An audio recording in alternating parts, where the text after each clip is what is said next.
pick and roll game has been an integral part of basketball for years now. Over the past few decades, it has drastically evolved into a complex yet extremely strategic option for players all over the globe. We broke down the ins and outs of the pick and roll game to another level in our brand new pick and roll package. This program is filled with drills, breakdowns, tutorials, videos, workouts, and much more. Everything you need to take your pick and roll game to the next level. So click the link in the description to find out how you can get started. The pick and roll game has been part of basketball for a while now. Not sure exactly when it became a common strategy, but two players that really dominated it were John Stockton and Karl Malone. Their pick and roll actions caused many matchup issues during their time and left a lot of teams struggling to come up with a way to stop it. Since then, basketball has evolved and grown so much. Defensive strategies and rotations have improved and been implemented to mitigate the threat of the pick and roll. Because of that, the pick and roll game had to get more complex. So I did a bit of research on some of the best pick and roll guards in the NBA today and found 3 players that really excel using the pick and roll. What's interesting is that each of these players approach it completely differently from one another. These 3 players are Trae Young, Luka Doncic, and Damian Lillard. They had the best numbers this season, at least before the bubble, operating out of the pick and roll. So in this breakdown, we're going to look at all the ways that Trae Young is able to manipulate the pick and roll situation to work in his favor. We're going to look at how no matter what the defense gives him, Trae Young is still able to take advantage of the situation to score. So let's get started. So we'll begin by looking at how Trae Young is able to score in the paint. So one thing that stands out to me about Trae Young is his ability to change speeds after he uses the screen. So you see here in a lot of these clips that once he gets past that screen, he's able to change speeds to attack that big man and get downhill. Notice not only the change of speed here, but also the change of height. Goes from a high to low position when he's attacking the basket.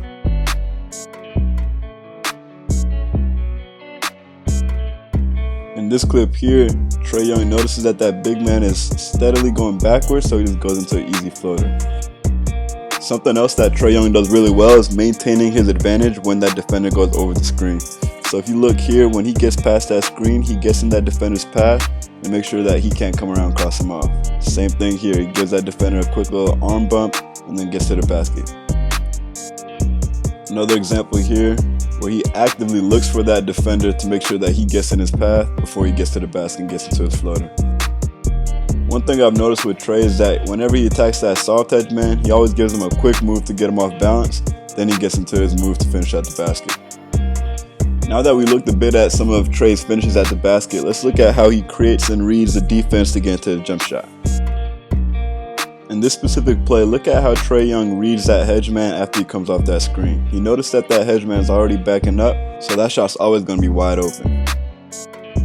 In this play, not only does that hedge man stay deep and stay back, but Trae Young's man also goes under the screen. So both of those happening always leads to a wide open jump shot. Now if that same situation occurs but that defender goes over the screen, Trae Young has to get downhill, engage that big man, and then step into his shot. Patience is one of Trae Young's best virtues, so notice here how Trae Young waits to see how his man plays that screen action, and notice that when he decides to switch, he's going to give that man a quick pull-up.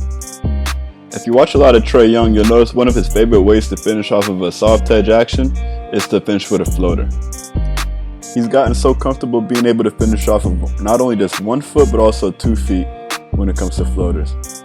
These floaters work so well for him because of his ability to get off the ground quickly. So if you notice when he gets downhill, he's raising up into his shot before the defense can even react. A solid throw. This makes that shot 9 times out of 10 it seems. 51-48, Trae's floater. Young weaves his way, hits the floater. One of the most dangerous skills in basketball is the ability to draw fouls almost at will. One of Trae Young's greatest strengths is his ability to read his defender's momentum. If you watch closely, you can notice that Trae Young's defender here is very off balance. You can see his body's completely leaning forward and he's not going to be able to decelerate at all. Trae Young is so good at recognizing that and flipping that to his advantage and going up for a quick stop and pop pull-up to force that foul. Being able to do this forces that defense to be a lot more careful when they come around that screen and recover, which inherently leads to you being a lot more open. Trae Young is only one example of a player who could dominate the pick and roll. Stay tuned to see how players like Damian Lillard and Luka Doncic approach the pick and roll and how they dominate it in their own respective ways.